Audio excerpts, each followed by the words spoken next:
Hello viewers, কেমন আছেন সবাই? আশা করি অনেক ভালো। তো আপনাদের সামনে আমি আবারও নিয়ে এসেছি আরও একটা নতুন ইন্টারেস্টিং ভিডিও। তো ভিডিওটা আপনারা কি হতে চলেছে থাম্বনেল দেখে অবশ্যই বুঝে গেছেন যে আপনারা কিভাবে মোবাইল দিয়ে ফেসবুকের অ্যাকাউন্টের প্রফেশনাল মোড চালু করবেন। তো এই কাজটি করার জন্য আপনারা ফেসবুক লাইট আর ফেসবুকও ব্যবহার করতে পারেন।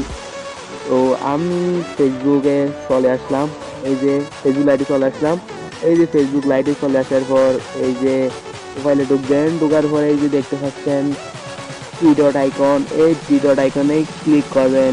ক্লিক করার পর একটু নিচে আসবেন। এই যে আমি আপনাদের মার্ক করে দেখে দিচ্ছি। এই নিচে আসার পর প্রফেশনাল মোড চালু করুন, এই অপশনে ক্লিক করবেন। এই অপশনে ক্লিক করার পর এই যে দেখতে পাচ্ছেন চালু করুন, এই অপশনে ক্লিক করবেন। ক্লিক করার পর একটু লুট নিবে। এই যে দেখেন একটু লুট দিচ্ছে। এই যে হয়ে গেছে আপনার অ্যাকাউন্টের প্রফেশনাল মোড চালু করা। এই যে দেখতে পাচ্ছেন আমি আপনাদের সামনে মোবাইলের অ্যাকাউন্টের প্রফেশনাল মোড চালু করলাম। তো ভিডিওটা ভালো লাগলে অবশ্যই লাইক করে কমেন্ট করবেন। তো ধন্যবাদ এতক্ষণ সাথে থাকার জন্য।